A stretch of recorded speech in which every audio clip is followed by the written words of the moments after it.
Bueno, ahí está grabando. Tenemos que prender la cámara. Ay, tantito.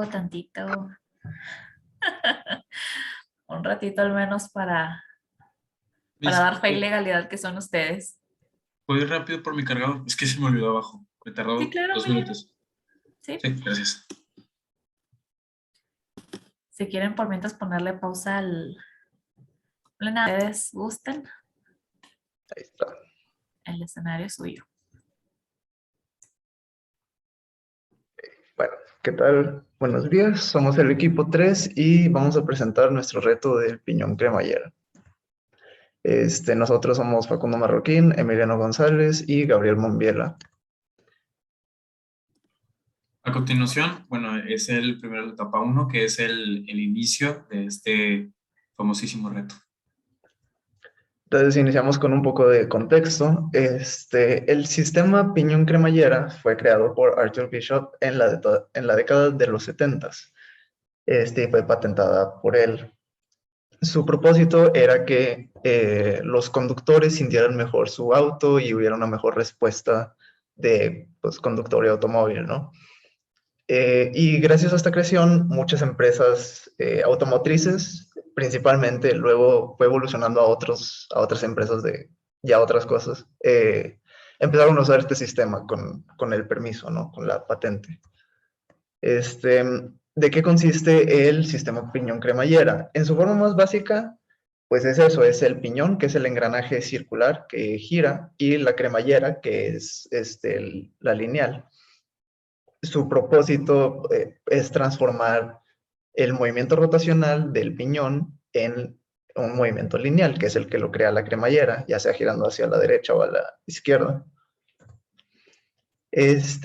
La implementación de este sistema en un automóvil se puede ver desde el volante, ya que el volante está atado a un piñón, y entonces al girar hacia la derecha o hacia la izquierda, el piñón gira y la cremallera se mueve pues hacia la derecha o hacia la izquierda, cambiando la dirección de las llantas, haciendo que vaya, pues sí, que cambien su ángulo y que vayan hacia un lado u otro.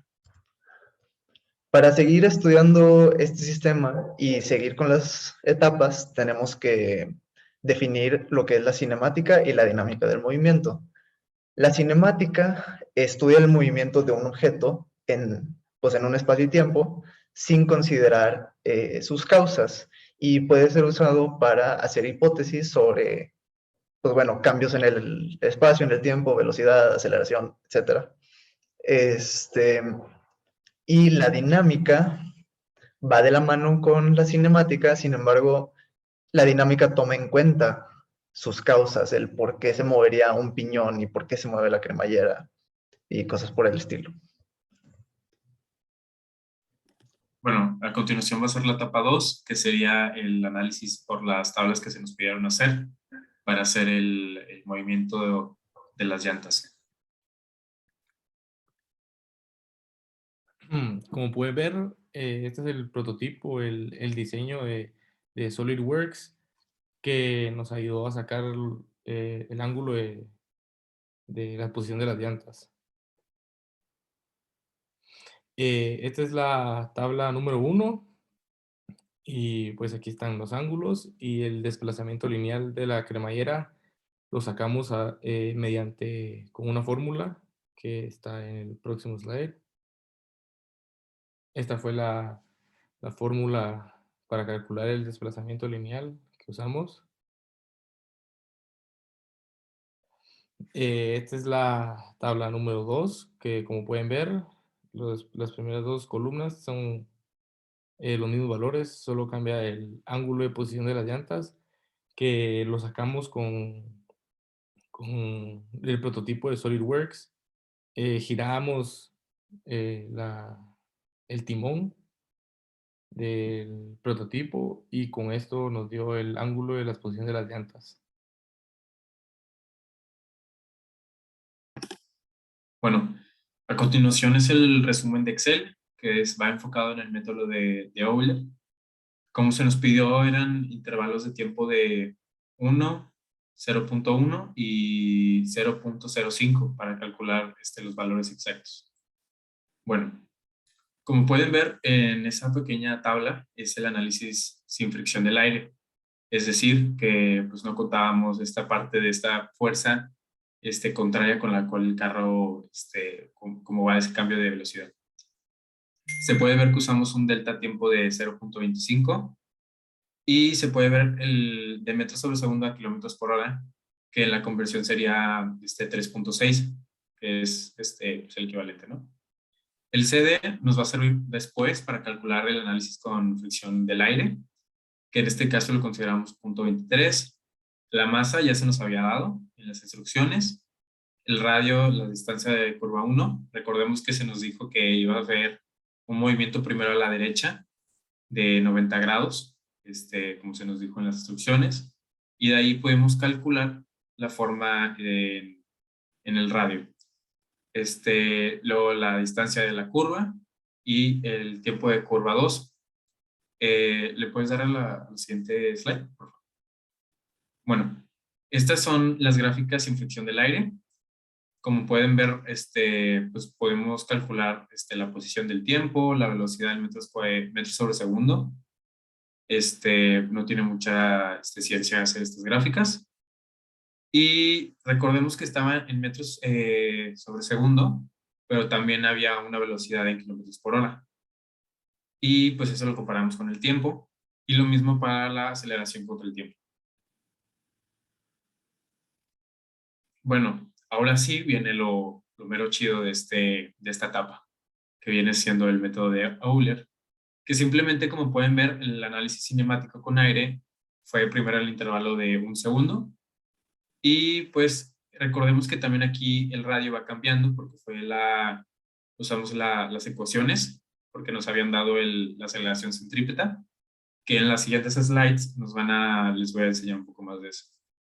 El tiempo, pues básicamente, ¿le puedo regresar? Ajá.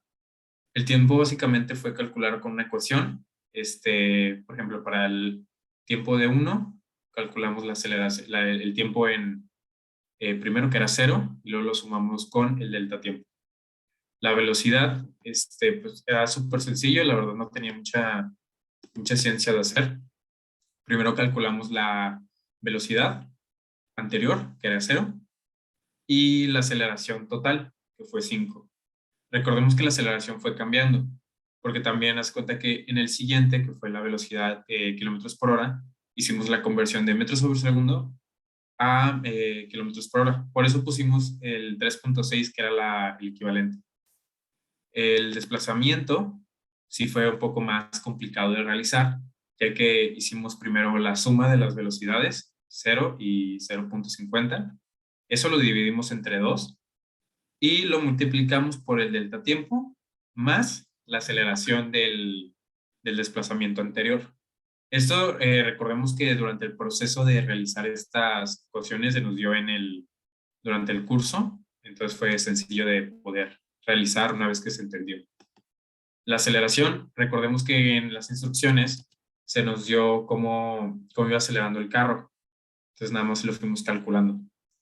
La aceleración del viento, esta fue una parte muy tediosa, ya que lo primero que hicimos fue calcular la masa que del carro, para que sea más aerodinámico, recordemos que estaba con fibra de carbono. Por eso también el peso no era tanto, ¿verdad? Que la masa fue de 1750 kilogramos y luego eso lo dividimos por la fuerza del aire. La fuerza del viento la calculamos con la fuerza del aire. Esos valores son dependen uno del otro para poderse calcular, porque si no, el análisis iba a estar erróneo. Y si le puedes dar a la siguiente slide.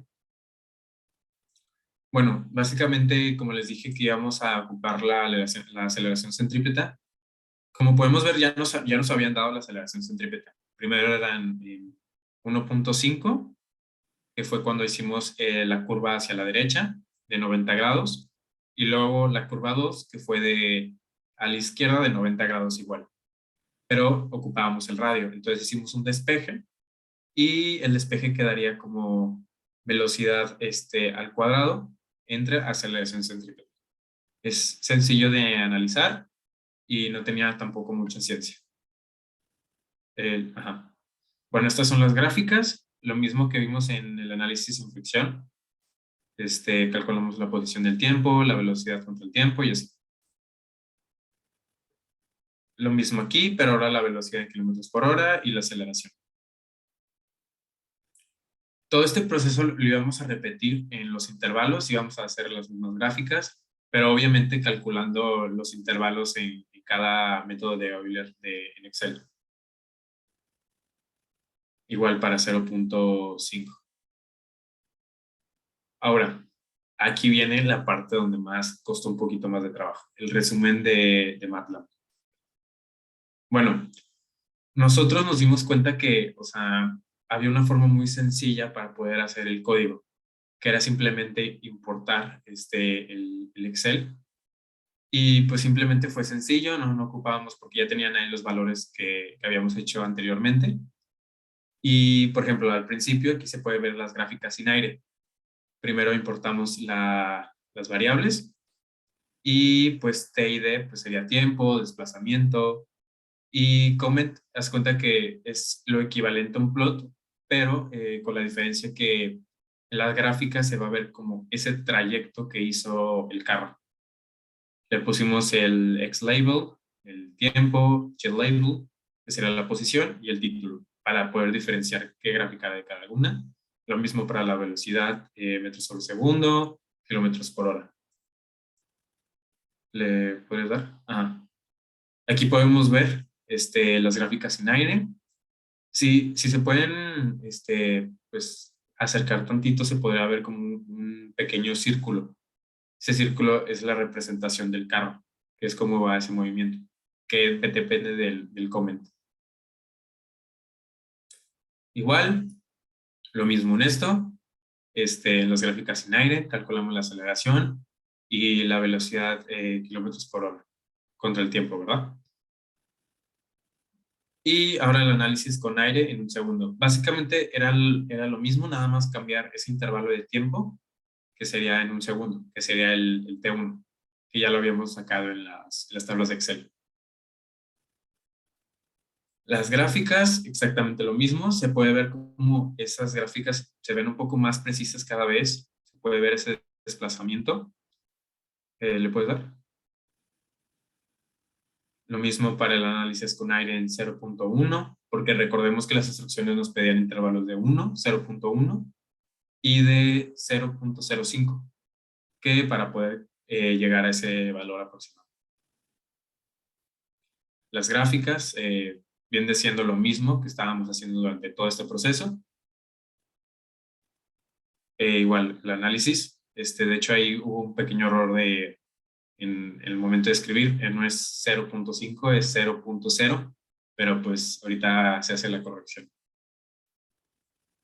Las gráficas, igual, el mismo error, pero pues el valor sigue siendo el exacto, porque si se pueden acercar a la gráfica si viene el intervalo 0.05, que es el valor correcto que se tomó.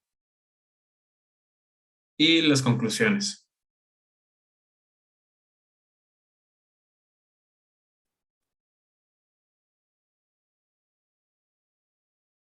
Bueno, como pueden ver, al momento de realizar pues este reto sí fue medio complicado crear el método de Euler, porque recordemos que el método nos piden calcular la razón de cambio que sea constante, pero como en las instrucciones no venía de manera directa, venía con etapa 1, empieza el carro en una aceleración de 5, en un tiempo de 15 segundos.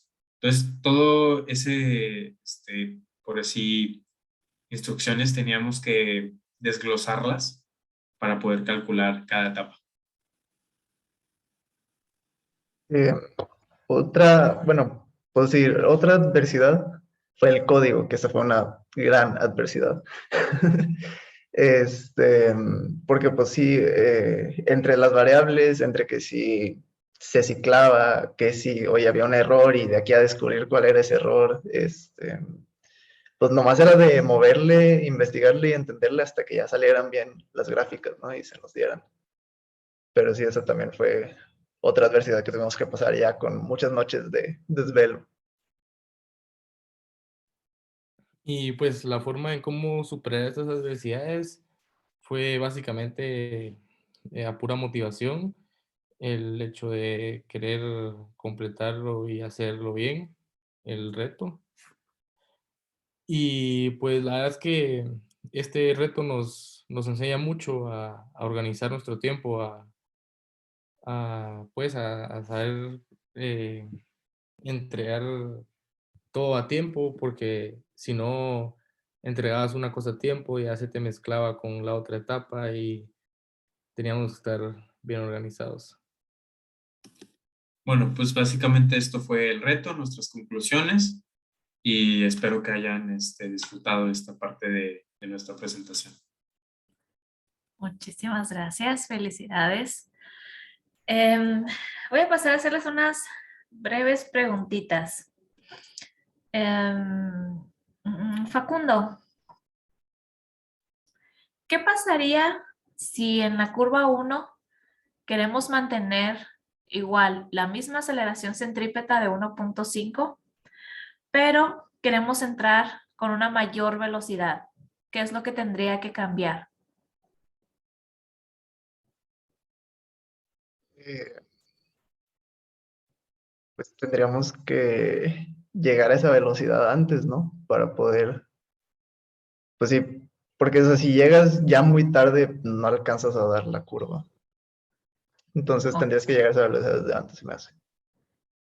Ok, imagínate que, no sé, ahorita la velocidad de entrada creo que fue de 33, ¿no? 33 metros por segundo, algo así. Imagínate que ya en la etapa anterior aceleraron lo suficiente como para llegar y entrar a la curva a 70 metros por segundo cuadrado. Si queremos que el piloto experimente igual la misma aceleración centrípeta de 1.5, ¿qué condición tienes que cambiar para que el piloto siga experimentando una aceleración centrípeta de 1.5? Eh, Pues siento que sería el radio de giro, ¿no? O sea, el radio de la curva, porque a mayor velocidad, pues sí, la aceleración sería diferente en la misma curva. Ok, muy bien. Y analizando el método de Euler ya con la fuerza de arrastre o de fricción del aire, ¿hubo alguna etapa en la cual observaras que esta fricción era muy alta y que pareciera que frena o que avienta el carro en reversa? Pues, o sea, que frenar en sí, pues según yo no, pero, pero pues sí hay momentos donde sí es más fuerte, ¿no? La fuerza. Ok, muy bien. Gabriel, ¿existe en este circuito que se estuvo trabajando del reto, en alguna de las dos curvas existe aceleración tangencial o a lo que le llamamos aceleración paralela en la curva? Sí, sí. Sí, ¿verdad? Y si tenemos, ¿qué valores o qué, perdón, no, qué diferencia observaste cuando se hizo el análisis al intervalo de tiempo más pequeño? O sea, ¿cuál elegirías tú para hacer un reporte que te pidan así directamente de la escudería? ¿Utilizarías el intervalo de 1 segundo o de 0.05 segundos? ¿Cuál se te hace mejor? El de 0.05 porque es más preciso ya que es más pequeño el número. Entonces, ¿no observaste si alguna diferencia muy significativa entre usar el 0.1 o el 0.05? O sea, obtuvieron los mismos valores. No, el 0.5 era más preciso. Ok. Y Emiliano, ¿es este análisis que se hizo ya con el método de Euler, crees que sí es apegado a la realidad? O sea, ¿crees que si estuviéramos ahí físicamente en el circuito, los valores de tiempo y de distancia recorrida total coincidirían con lo que se ve ahí en la realidad, o sea, si estuviéramos ahí parados midiendo los tiempos. Pues hasta cierto punto sí, porque siento que faltaba la fuerza de fricción, no la del aire, sino entre el carro, digo, entre las llantas y el pavimento. Por eso se es bien sabido que en Fórmula 1 ciertos carros que se les dice el hypercars tienen ciertas modificaciones en las llantas, no es la misma llanta cotidiana. También por eso mismo se busca que el carro, para que no se encuentre también esa fuerza de fricción del aire, que sea lo más pegado posible al suelo, para que no haya tanto ese roce, si se podría decir. Y por lo mismo que usted menciona, reducir ese tiempo en el recorrido de Mónaco. Ok, muchísimas gracias. Pues más que nada ahorita con esto cerramos. Los quiero felicitar por todo el esfuerzo que hicieron. Yo sé que no fue fácil y quiero recargarles o hacer hincapié en que justo lo que ustedes están demostrando en llegar hasta esta etapa, en el estar aquí presentando esa perseverancia, les va a servir muchísimo, no nada más en esta materia, no nada más en su escuela o no nada más en el ámbito académico. Los quiero felicitar por eso, porque fueron capaces de encontrar herramientas para solucionar este reto que al inicio no le encontrábamos ni pies ni cabeza, ¿no? Entonces, de verdad que el hecho de que le hayan echado muchas ganas y como ustedes aquí los ponen en sus conclusiones, no hubo de otra más que intentar superarse y motivarse entre ustedes. Entonces, los felicito mucho por haber hecho ese esfuerzo. Es parte de lo que se busca, que ustedes vean que tienen la capacidad y que tienen los recursos para superar no nada más este reto, sino todos los demás que se les presenten. Entonces, de mi parte, pues les quiero agradecer eso y felicitarlos por su trabajo. Muchas gracias, maestra. Sí, como usted menciona, y también por parte de las conclusiones, sí nos dimos cuenta que pues, estos retos que el TEC imparte en cada materia nos sirve, como dijo, no solo en lo académico, sino en nuestra vida. Yo le digo no procrastinar las cosas para pues, que queden a tiempo, vaya, y bien, porque pues tengo ahí como con un lema de que si podemos hacer las cosas bien, hagámoslas mejor, y si las podemos hacer mejor, pues hagámosla en excelencia. Excelente, así es, Emiliano. Muchas felicidades. Si quieren ya detener la grabación, ahorita que salgan de la sesión, les va a aparecer dónde